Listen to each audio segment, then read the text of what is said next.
Anybody, anywhere, It's time to take command with former NFL tight end Logan Paulsen. This pass caught by Paulsen, the tight end. And from 106.7 The Fan, Grant Paulsen.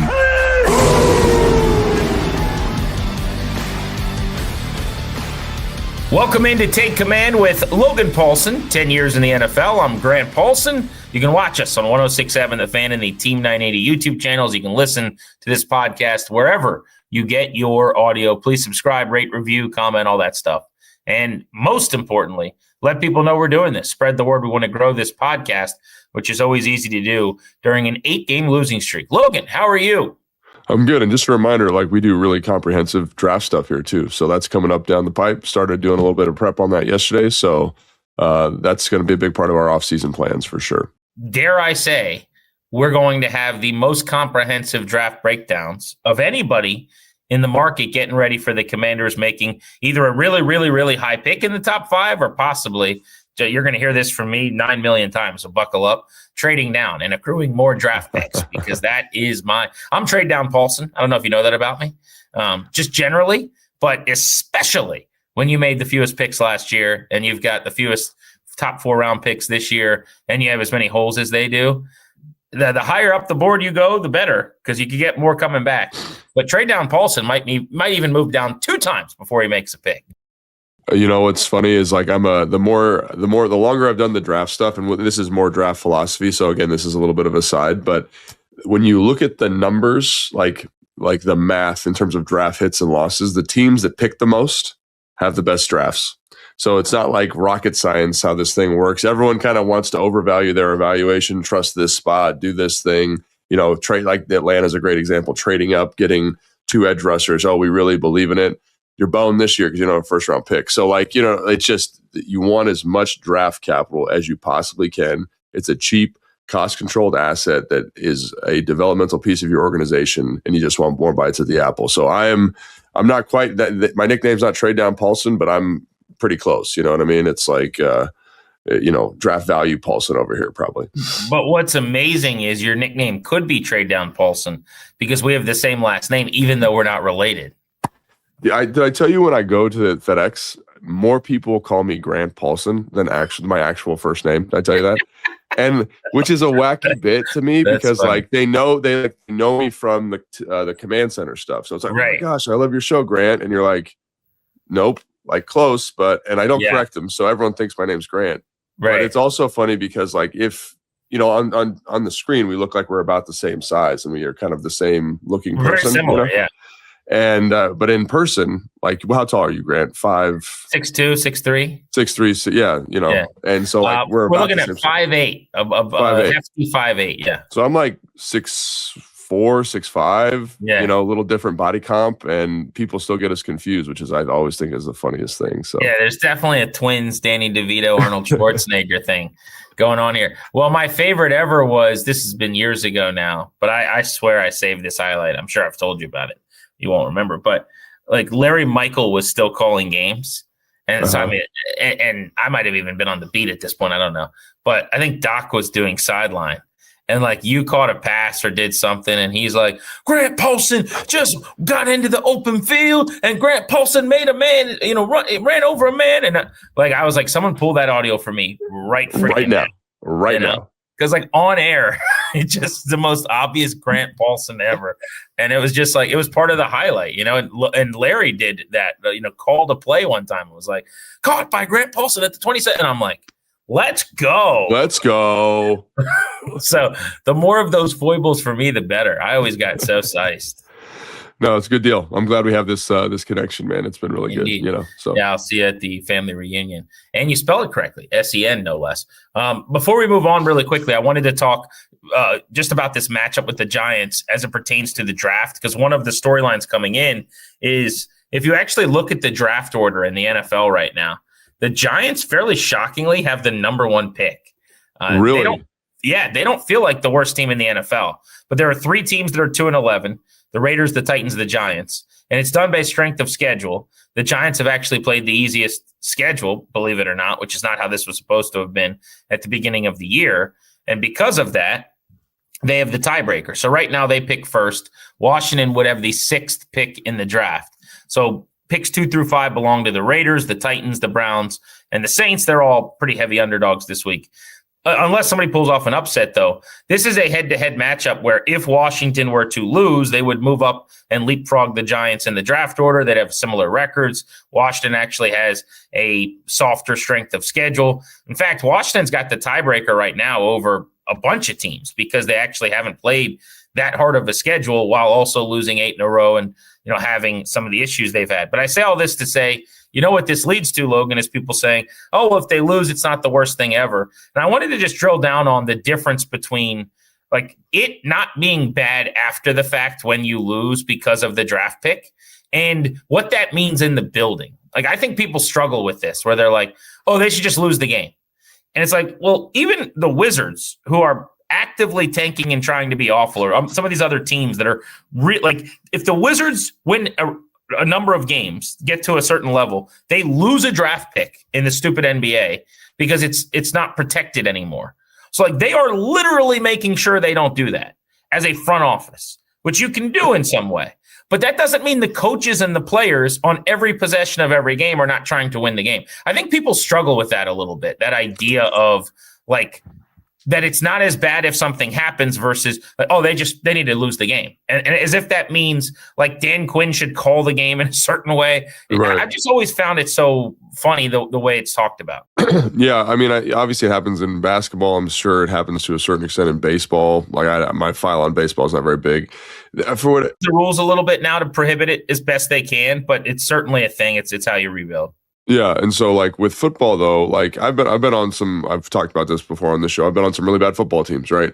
And I've never once ever felt from anybody in the football side, right? So non front office, so non GM, the tank, right? And so because the football, and I mentioned this I think on the last show. I am not trying to play necessarily let's say for the Redskins or the Commanders, right? I'm not trying to play for that team. I'm trying to make sure that I am still in the NFL. And the only way I can do that is if I play and have the best possible film I possibly have, right? Can possibly have, right? So you get all these guys who are playing really hard because they still want jobs. And I think that's the thing that people understand. And coaches too, right? Could you imagine if you were the coach and you went out and called a bad game? People, they don't care about the context necessarily. They're like, why did you call this? Why did you do this? Why did you play not hard if you're a player, right? And so I do think that's the difference in environment. Now, the only way I've seen an actual tank happen, I go back to Philly a couple years ago when we played the Commanders. Ron Rivera was here. They played Philly last game of the year, and Philly literally put all of their starters on IR. They were just everyone's on IR. We're elevating everyone from the practice squad. And again, those guys played really hard. They played as hard as they could. But those are that's how you would do it, is you would just say basically So that's an important distinction. It's the front office has the ability because it also is multifaceted, by the way. It's not like they are doing that in a vacuum just so that the team loses. There's a prioritization of something else that is beneficial. So in other words, if Adam Peters wants to sit Dan Quinn down and say, all right, DQ, here's what we're doing now. Now, obviously, you had the Ertz injury, so this isn't as relevant. But as an example at that position, Zach Ertz is your best tight end. Zach Ertz isn't going to be here next year.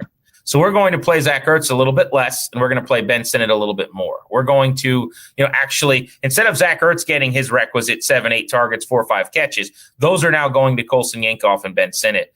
If you wanted to do it that way, a real example with a healthy guy right now could be Bobby Wagner. If you know internally that you're probably not bringing Bobby Wagner back, and you're certainly not bringing Bobby Wagner back as your 100% of snaps all down green dot, then you could either Dan Quinn, sometimes the coaches, this is my point, the coaches don't see it this way. They're just trying to go out and win a football game. But Adam Peters and Lance Newmark can say, hey, man, listen, we need Jordan McGee to wear the green dot in week 16 or whatever, week 17. And I want him to get 45 snaps at Mike. And if Bobby plays some, that's cool. But this is now, we need 2 weeks to look at Jordan McGee. That's how you can do it in a way that works, in my opinion, from a front office standpoint. It also then theoretically lowers the ceiling of the team a little bit, right? You get worse because you're playing backups, young guys, whatever. Heck, the way this year has gone, who knows? Maybe you mess around and you don't get worse. But what I want to know is that's how it's done around the league, right? Front office level. As a player, what is the reaction to that kind of thing when you now can feel that, when you go, oh, okay, so I'm out here risking a career-ending injury, and we're doing this bit for 3 weeks now, where we're just trying things out for next year. And does that matter if there's a little bit of animus? Does that matter if the players aren't that happy? Because the philosophy might be, well, this team's going to be different anyway. A lot of these guys are going to be gone. So it doesn't really matter if these guys are upset. Because I think about, like, long-winded here, one more point, but like I remember when you were on this team actually, but when Shanahan played John Beck over Rex Grossman, okay? And like they go to John Beck, and there was a couple games where he was like really, really bad. They get shut out against the Bills, and then the next week he set a record in catches with a running back in Roy Halou, checking it down 14 times. And I remember being told that week by one of the members of the offensive staff when they were going back to Grossman, he's like, dude, if we didn't, we would have had a revolt on our hands. He's like, yeah. I had more players come to my office to tell me, like, you have to do this about this than anything I've had since I got here, or like in my career or whatever. And my point is, like, does that happen in these situations, and does it matter? So obviously that was like middle of the year when they did that. If I remember correctly, it was like week 8, 9, 10, something like that. So kind of in the middle of the season, and guys were really juiced up about that. Like, I was a young player. I didn't really pick up on it the same way, but like some of the veteran receivers, I remember, I think it was like Jabbar Gaffney, Dante Stallworth, Santana Moss was here. Yeah, like they had a much better feel for what was going on in that game and in the quarterback room. And so obviously they went and voiced their opinion and made a lot of sense in hindsight. I think so. I've been a part of some teams that have been out of it, and my perspective on this is a little bit different because I am a fringe roster guy. So like when I start seeing these moves, like, oh, we're going to give Jordan McGee the green dot as an example, or we're going to put Laramie Tunsil on IR, and we're going to see what the young offensive line has, whatever the situation is, right? I'm always like, shoot, I better double down here in terms of my preparation and work, because they're making decisions about next year right now. And so like that, again, my perspective is different, because like I'm like, this is my opportunity to audition, and I need to make sure that I'm putting my best foot forward, because I want to make sure, again, like it comes back to like, I want to be employed. And so like, it's funny, like I do a lot of advising now for young guys coming out in the draft, and my agency has a lot of tight ends. And so like they'll call me and we'll have conversations. And my one thing is like, once you're out of the league, it's really, really hard to get back in the league. Like once you're a practice squad guy, that's kind of how you're viewed. And once you're, a free agent on the street, week 16, like that's kind of how you're viewed. It's really hard to get back in. So my whole thing was just, can I stay relevant? And so in some ways, when these decisions started to happen, they started making these moves, like you can feel it, and it makes it really hard to lock in and focus, because like there's all these distractions, but you had to, because I was like, man, these last 3 games have to be my best film I could possibly put out, because I might get cut, but I want someone to look at it and be like, hey, that dude's playing his face off. Let's bring him in for this offseason, for training camp, whatever it looks like. And so, yeah, and I'm sure older guys get frustrated with it, like, just as an example, like Santana would never do this, but just as a name level of player, he might get frustrated because he's like, why am I playing? Why am I risking myself? Why am I risking my career? Why am I risking my money? But like for a lot of the guys on the roster, it's like, I got to make sure that I'm in the NFL in 2026. Yeah, so that actually makes a good point. It depends on standing. What's your answer to, I guess, the people sitting at home going, well, it does, like, let's say there are players that are annoyed by that. It doesn't matter anymore, because the team's going to be different next year. It really doesn't matter. Like, as much as you want to say that, like when people start doing that, when that GM decision comes down, like I talked to Tana about this yesterday, and Tana was like, I'd be mad, but like I'm still going to play my best football, because I want to make sure that I have the opportunity and respect of the league to continue playing football.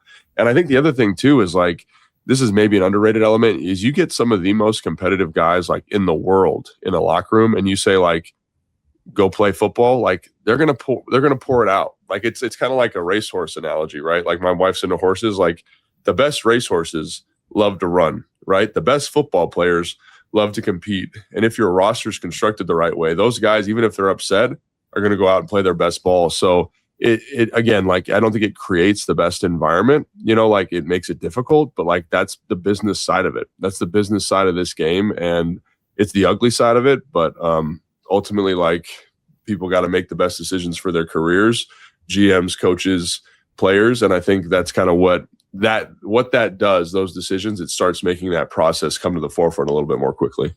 Is Sir Rayfield still racing these days? Sir Rayford, yeah. He no, not racing anymore. Just doing some hunter jumper stuff, very living his life. Sir Rayford. Yeah, Sir Rayford crushing it. So what a horse. What a beautiful horse, Sir Rayford. What a beautiful animal. Yeah. I got sized to meet Sir Rayford. My kids still talk about him. Dude, come out anytime. We got another one. My mother-in-law just bought one named California. California Dream, I think, is his official racing name. That dude is he a racehorse? Yeah, he's a beast, dog. He's a beast. He's like what color? He's like black, and he's 17 hands. He's a huge horse. Oh my gosh. Yeah. How big is Sir Rayford? He's 16'3", so a little bit smaller. Okay. Wow. But that's a big horse too. Yeah, they're both big horses. But yes, Callie is a stud, man. So all right, maybe the kids will have to get out there. Check out Callie. All right, speaking of diving deep, I want to get next into the matchup with the Giants. First, we'll go Washington's offense against their defense. Should actually be a nice matchup for whoever's at quarterback for the Commanders in this game. Just fired a defensive coordinator. They can't get stops. Then the other side of the ball, the Washington defense dealing with Jackson Dart and the Giants offense. We'll get into that next on Take Command.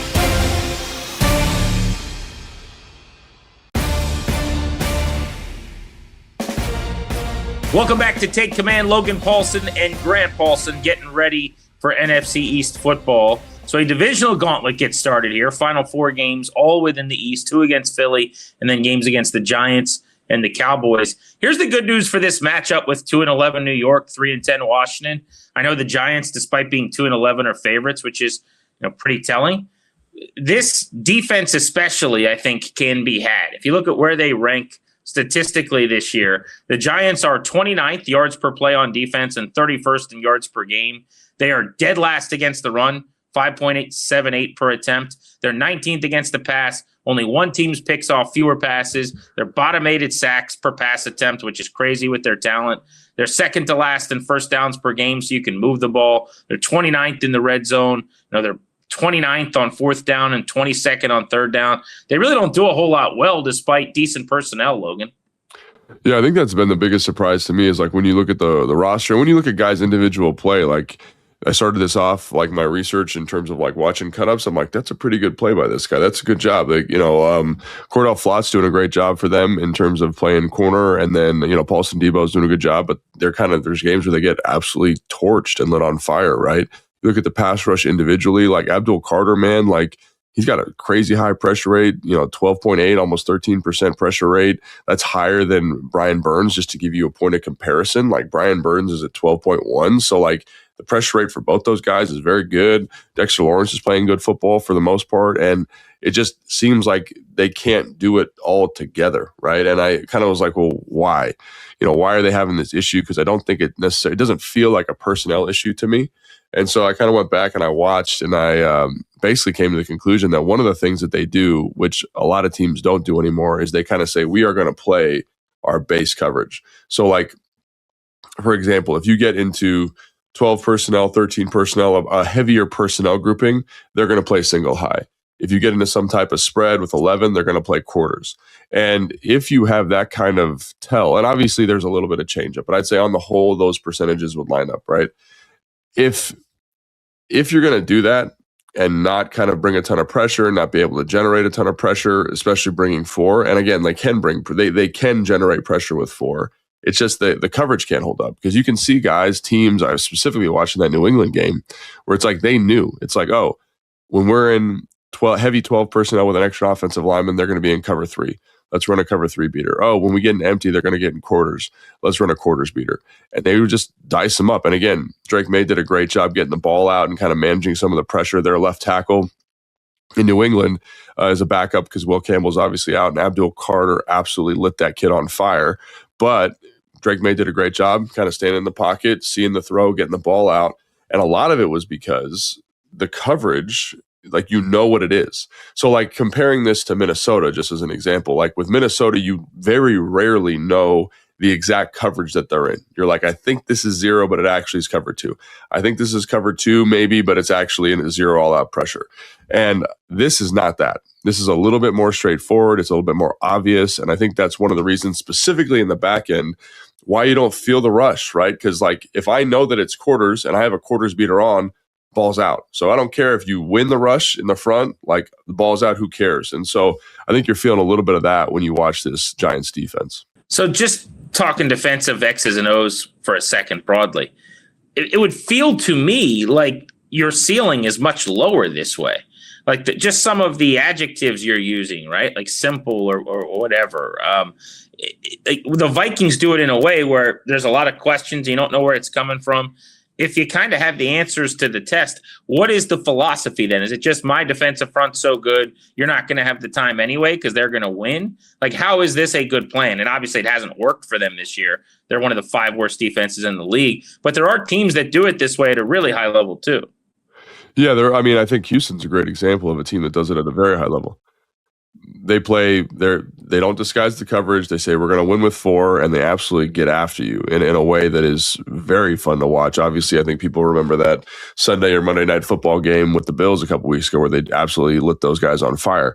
So what I would say is that the idea here, like think about, obviously Tampa Bay did this with that Tampa 2 defense, in like the early 2000s when they won that Super Bowl. The idea is that we are going to play a coverage that we are so good at, that we know exactly what's going on, that the guys know where the weak spots are in the coverage that we can maximize, And so I think that's the philosophy, is just getting the guys to play fast. You're not going to put them in mental conflict. And I think when you look at early in the season, they were running a little bit more stuff, like Shane Bowen, obviously no longer the defensive coordinator, but they would it was almost like week to week, they would kind of game. It was like your designer defense of the week. They're kind of a quarters base, but they would run maybe a little bit more 2 or run a little bit more blitz. And you could see that there would be guys like running wide open down the seam, right? And so mentally, I feel like they're like, hey, let's simplify this thing. Let's get it really straightforward so that we lose some of the explosive plays, the unforced mistakes we're getting from kind of the diversity of the defense that we're playing. So I would look at that. And again, this is not to say that they're overly simple, just to be clear, right? Like they do bring fire zones. They do bring 0 in the low red. Like they do have other pitches. But when I watched it, I was like, this feels a little bit like I mentioned this before. Like getting ready for Minnesota, I was like, this is going to be a tough out because of all the stuff they do, the novel fronts they present, the coverage disguise they bring. I do not feel that way when I watch this Giants defense. So I remember bringing this up on the show in the past. So for some people, they may have heard this, but it was a while ago. I think one of my favorite, most revealing Hard Knock scenes ever was when the Giants and Brian Daboll decided to hire Shane Bowen, which was like they were looking for a D coordinator.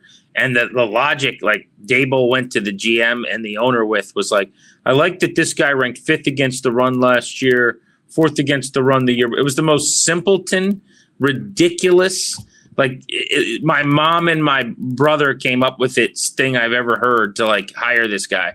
This was the logic. And I was like, oh my God, the NFL is just like everybody else. Like there's not more data going into this than Brian Daboll liking where he ranked in yards per attempt over 3 seasons. Like it was so dumb. But anyway, yes, he has been fired. Their defense is a mess. I just can't believe, go back to week 1 in our pod when we broke this team down. The plan for the Giants, I thought on paper was like pretty good. I mean, this defensive front had a chance to be really, really excellent. Dexter Lawrence last year, in my opinion, was a top 2, 3 defensive lineman in the NFL, certainly D tackle. Brian Burns, I think, is one of the most underrated players in the NFL, one of the best pass rushers in the sport. You've talked a couple times about being impressed over the last couple of weeks, at least, with Abdul Carter, but he was a top 5 pick who's had a disastrous season statistically, and he's been benched multiple times for missing meetings and not taking things seriously. There's other guys up front too that they like Kayvon Thibodeau, who's tormented Washington at times. For this defense to have not gotten more pressure and harassed quarterbacks is pretty jarring to me. What do you see when you watch the tape of this D-line? Because if you went back and listened to the audio of us previewing the Giants game in week 1, like we talked about it as a real test in one of the better fronts they're going to face all year, and it just hasn't materialized into that. Yeah, I think that was the thing that was surprising to me is like, again, watching the New England game. So it's one game. And then I also watched the Bears game.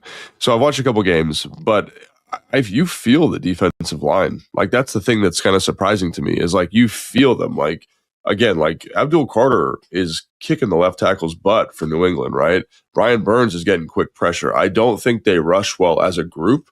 So what I mean by that is, like, you get these two vaunted speed rushers off the edge, Abdul Carter, Brian Burns. Thibodeau, you don't really feel him as much, but then the pocket compression isn't there, because what you're getting is a quick double team on Dexter Lawrence. Usually they're setting the slide to him, and then the 3 technique can't win. So there's been a couple novel looks, like where they've kind of been walking Abdul Carter around. He'll rush on a guard, get a quick win on a guard. Like, he is the real deal as a pass rusher. Like, don't get it twisted. Like, all that off-field stuff is really concerning to me, that you're the second pick overall and you are missing meetings and you're late and all this stuff's going on. But in terms of on-field work, like, dude can rush the passer. So can Brian Burns. So, like, don't get it twisted. And I think one of the reasons you don't feel their production, like when you look at their pressure rates, you're like, these guys both should be double-digit sack guys, right? Abdul Carter specifically should be a double-digit sack guy, especially if you're looking at the last 3 games. But a little bit of it's serendipity. And I look back to the New England game is a great example. Like, there are some times where he has quick wins, and Drake May just knows exactly where the football needs to and should go, and the ball's out. And it's like, even though that's a fantastic rush, great job by Drake May evading the rush and keeping his eyes down the field and getting the ball out. And I do think a lot of that stems from the fact that they are playing simpler coverage structures. It's something we've talked about here when Ron was here, and Chase Young and Montez Sweat and Payne and Allen. It's like, why can't those guys impact the football game? And one of the reasons I would turn to is, like, if you know the coverage and you know where the ball should go, there's not a lot of decision making involved. The ball can just come out, and I think you feel some of that when I feel it when I'm watching these games. So that's something that I would kind of look to and say, like, damn, like, if they could get a little bit more diverse in the secondary, disguise a little bit more, I think that rush could be outstanding for them. 1.5 sacks for Abdul Carter this year, and 1 tackle for loss all season. Pretty crazy. It's crazy.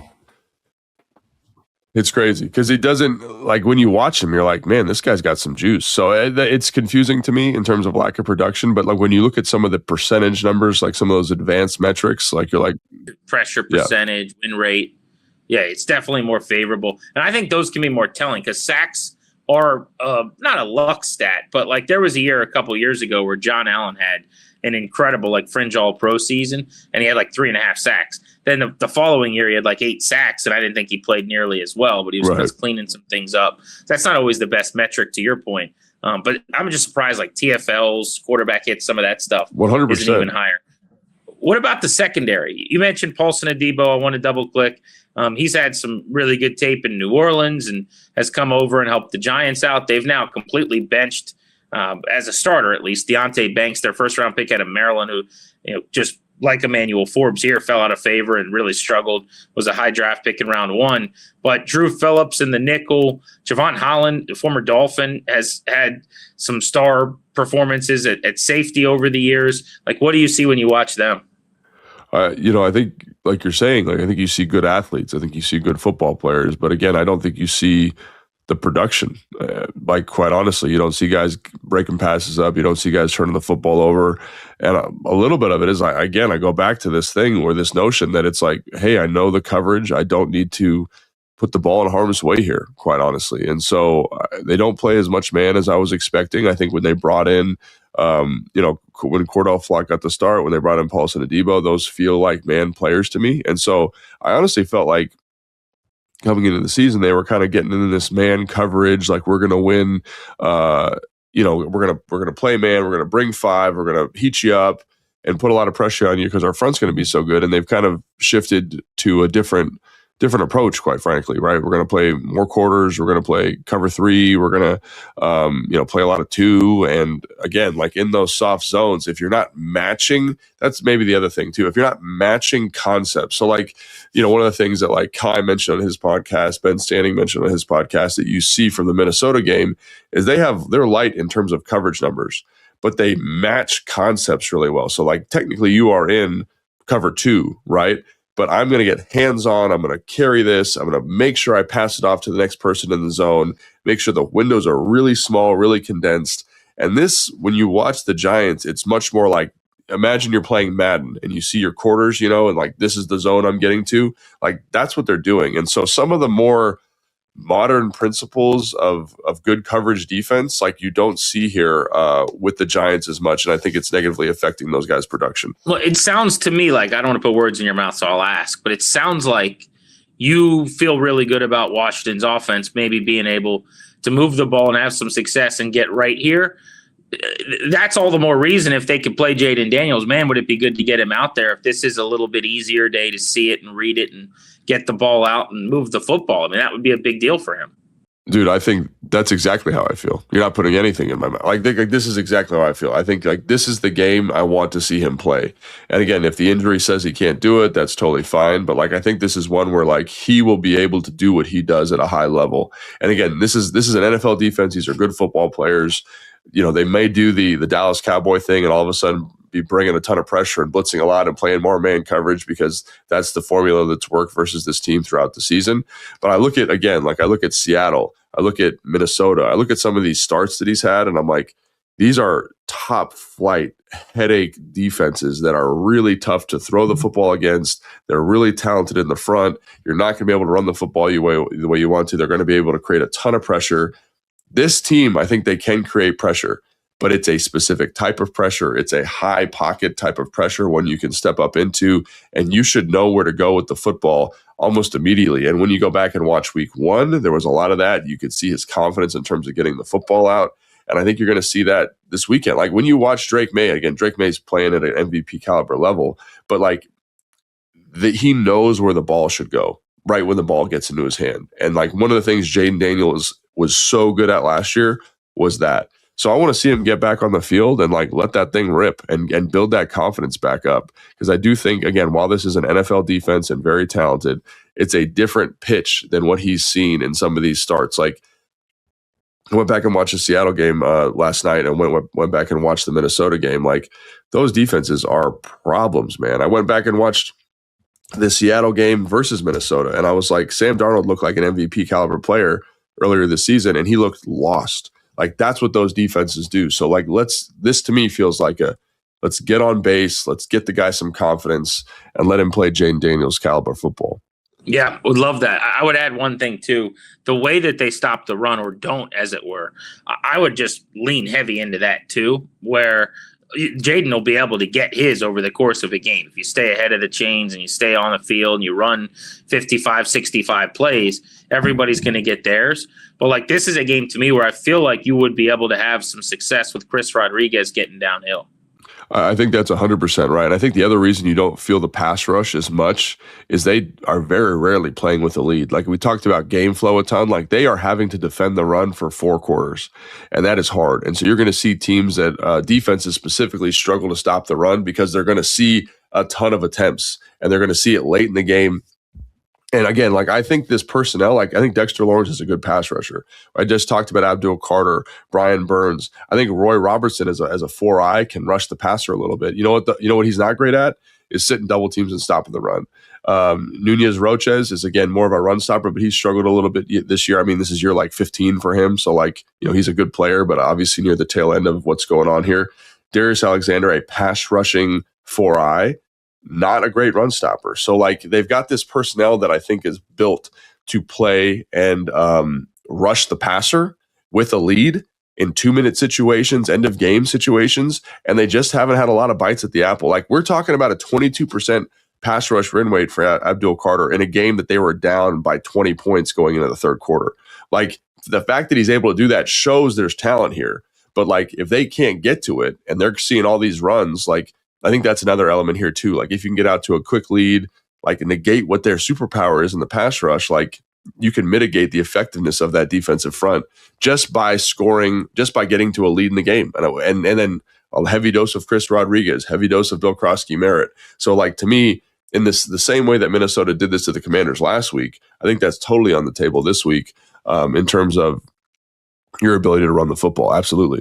I think Washington's O-line will maul them in the running game. And I think this could be, a 100-yard game for Chris Rodriguez. I feel that good if they want to commit to him rather than going back and forth. But the two of them to combine should be able to both really get going. Maybe you got somebody with 80 and somebody with 50 or something like that, and they combine for over 125. All right, let's look at the Commanders' defense and dealing with a rookie quarterback and Jackson Dart next on Take Command.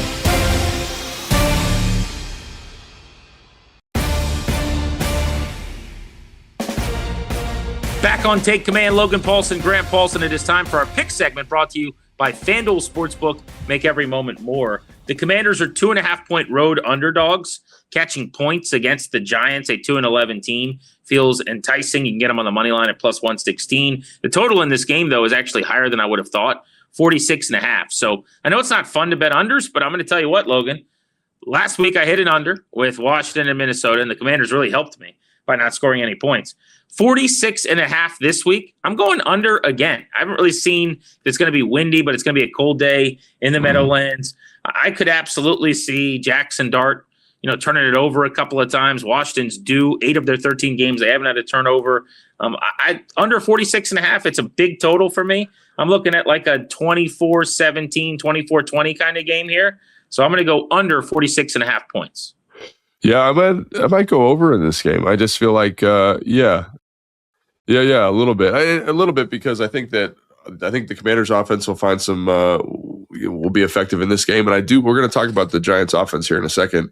Jackson Dart, man, that's a funny group to talk about. They do find explosive plays despite limited playmakers, and again, Washington's defense has struggled a little bit. I mean, if they do get a turnover, I would take the under, but I just think there's going to be a lot of points in this game for whatever reason. I think they're going to grind it out on the ground. I think it's going to be some longer sustained drives. And, yeah, they'll be effective, but maybe it's not as explosive. But, yeah, we'll see. 46.5 is the total. We're on different sides of this thing, so we didn't help anybody. That is your pick segment brought to you by the FanDuel Sportsbook. Make every moment more. All right, let's get into the Giants offense and Jackson Dart. So I want to get your eval of his rookie season. I really am intrigued by this kid. To me, this is what it looks like. He's got a lot of growing up and developing to do on the field. I get that. But you want to talk about an athlete who can run around and make plays and extend and create and make all the throws. This is, to me, as a rookie, this is kind of how it looks. Oh my gosh, man. So I did, my draft report. I didn't do it that detailed this year because we weren't interested. The Commanders weren't interested in a quarterback, obviously, but I did not see this level of athleticism from Jackson Dart coming out. And again, even at Ole Miss, you're like, man, is his arm that good? It's obviously an NFL arm, but is it like a top shelf arm? Because some people are like, oh, he's the next Josh Allen. He's got and I was like, I don't know if I see that caliber of zip to the throw. Then he comes in the league, man, and you feel that.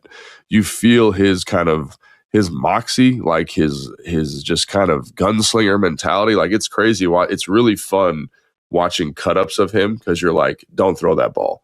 And he just laser beams that thing in there at 1,000 miles an hour. And it's like, damn, that is a hell of a throw. And so does he have some growing to do? Yeah, but in terms of flashes and sparks and leadership and toughness, I'm kind of in on the Jackson Dart experience now. Can he stay healthy and can he grow and can he mature? Those are all questions that still need to be answered for me. But I really enjoyed watching some of the stuff that he did this year up to this point. Yeah, I view the rookie year for most quarterbacks. There's a very rare cases with Jaden where you played at an MVP level or CJ Stroud or something.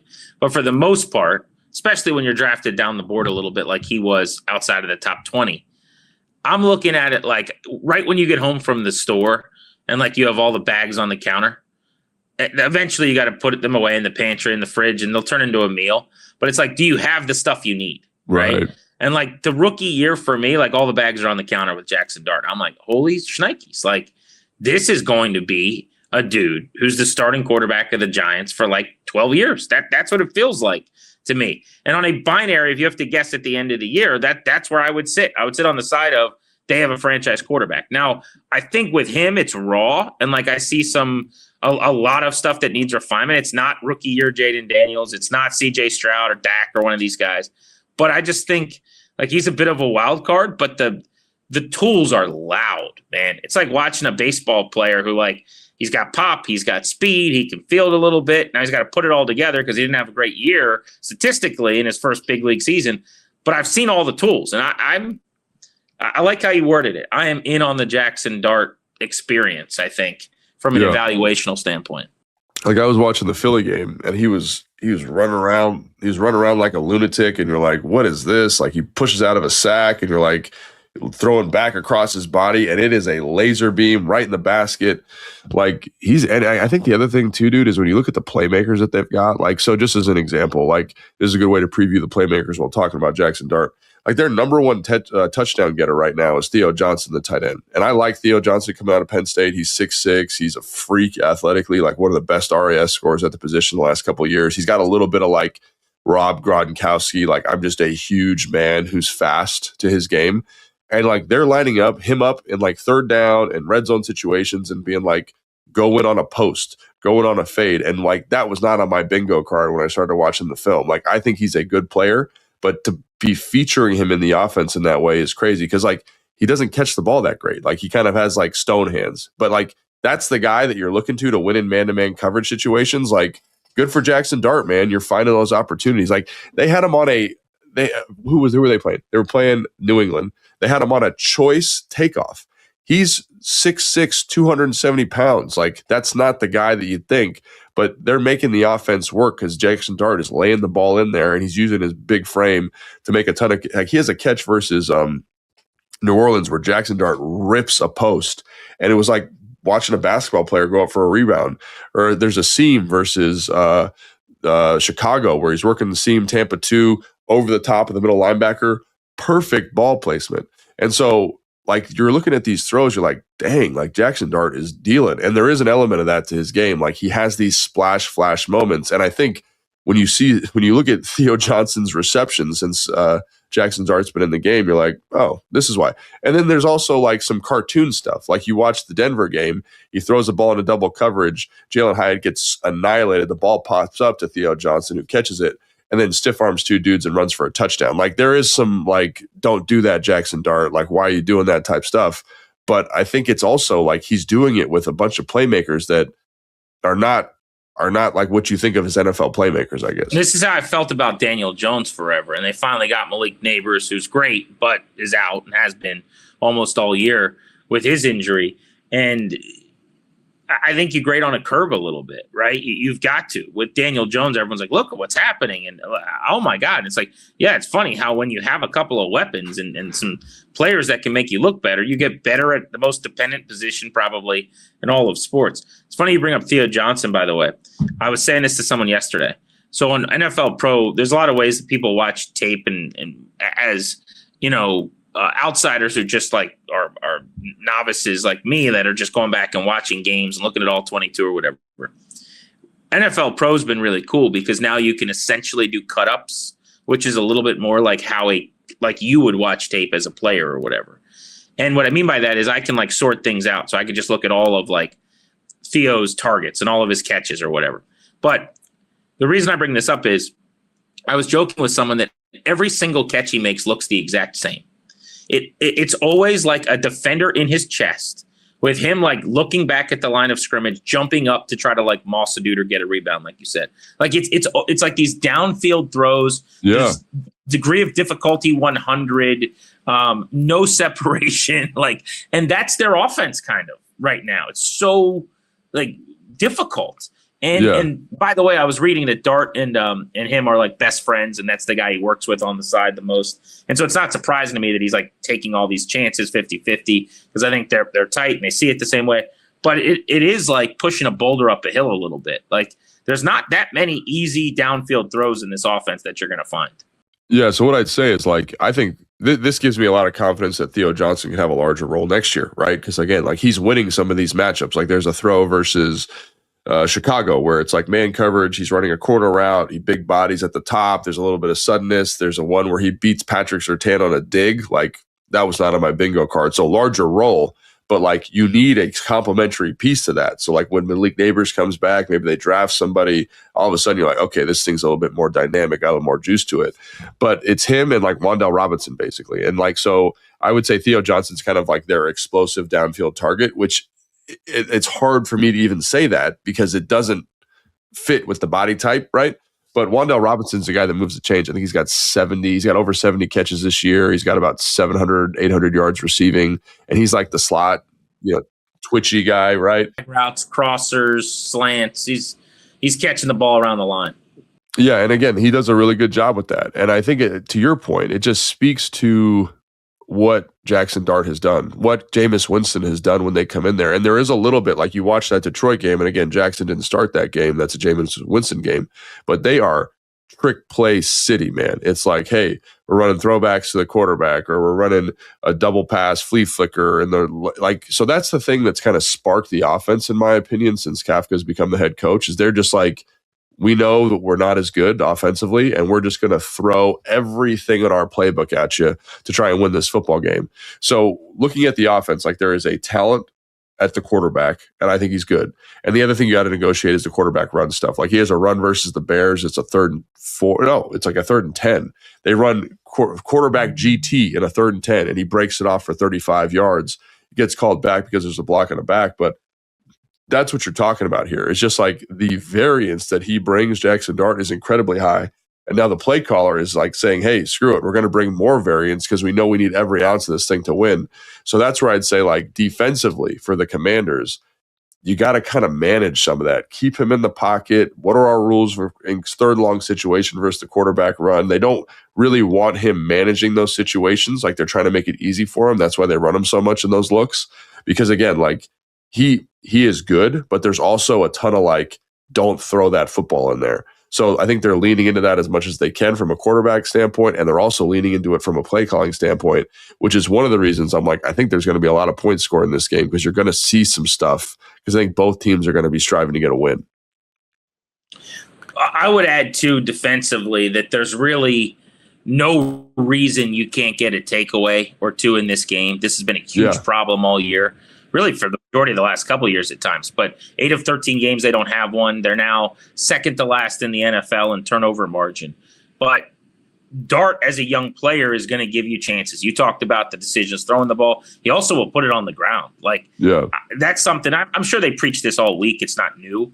But every single minute of every single meeting, I'm showing clips of how many times he's fumbled and, trying to punch the ball out and do these little things to just turn them over. I mean, bad teams will beat themselves. You just have to let them, right? And they're 2-11 for a reason. And so that's something that I would be preaching as well. The one other thing defensively I'll say, Darius Slayton gets targeted once or twice a game on like trying to get an explosive. And it shouldn't be that complicated to like not allow that to happen when you look at his numbers. It's not like he's had a big year. They paid him a bunch of money. He had one really, really good play a week or two ago. I don't remember which game I was watching. But like they're going to take a shot at some point. And to me, it's about like making them go on drives. Like, don't give him the easy 59-yard touchdown because he gets behind you when they finally take their shot. Like when they take those, you got to D them up. And because that's the whole thing is right that they're going for broke a little bit. So I think if you can kind of keep them from hitting a home run and make them have to go base to base here, they will beat themselves. That's what 2-11 teams do. That would be my entire philosophy in this game. I think that's a great point because again, like when you watch it, they're fast. Like Darius Slayton is fast, right? Wan'Dale Robinson is fast. Theo Johnson for a tight end is fast, and they do get explosive chunks. And when they do, they tend to score, right? So if you can limit that, and the other thing too is they've had a really hard time running the football, just not very efficient. A little bit of that's the offensive line health. I think there are certain guys playing well, like Andrew Thomas looks like he's back and looks like the dude, and all those things are awesome. But on the whole, I think their offensive line is struggling, and they don't create a ton of space for the back. And so if you can keep them in 2nd and longs, and then keep everything in front of you in 3rd and 10, like Jackson Dart will give you a shot. So to me, you just want to increase the number of shots you're getting at the football in those 3rd long situations because I agree with you. I think he'll give you one. It's just about, can you play a clean brand of football and be good in third down situation? You're going to be in a lot of 3rd longs. Can you be good? Obviously, last week against Minnesota, you weren't. So that's kind of my thought here is like make them go on long drives, make Jackson Dart beat you from the pocket. If you can do that, I think you're just tipping the deck in your favor in a way that's going to be really nice and hopefully get you the dub. Thomas, by the way, at tackle has one of the top 10 rates pressures against in the league. He's been very, very good, to your point. So he's the guy to know on that offensive line, but otherwise, they could probably be had. All right, Logan, last thing before we get out of here. Who eats? Give me a player. You can pick one on either side of the ball, but somebody based on this matchup that you really, really like playing at a high level. I'm going to give you two on offense. One, Jaden Daniels, if he plays. I'm really excited to see him in this game. Like, I'm a Jaden Daniels fan. I think this is a perfect game for him. Hopefully he plays. If not, and Chris Rodriguez, man. Like, let's lean on this defensive line. Let's run the football. Let's be consistent. Let's stick with it. I think he'll have a huge day, which I'm really looking forward to.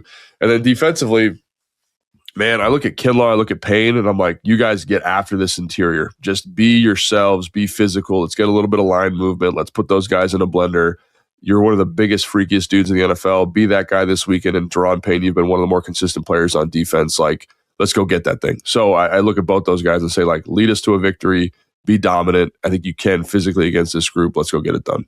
Great chance for the Commanders to end an 8-game skid in the division on the road at the Meadowlands against the New York Giants. For our producer, Evan, and for Logan, I'm Grant saying so long. Next time you hear from us will be Sunday afternoon right after the game. So make sure you come back to the feed. As soon as the game ends, we will be giving you a post-game recap of everything that went down. Thanks for checking us out on Take Command.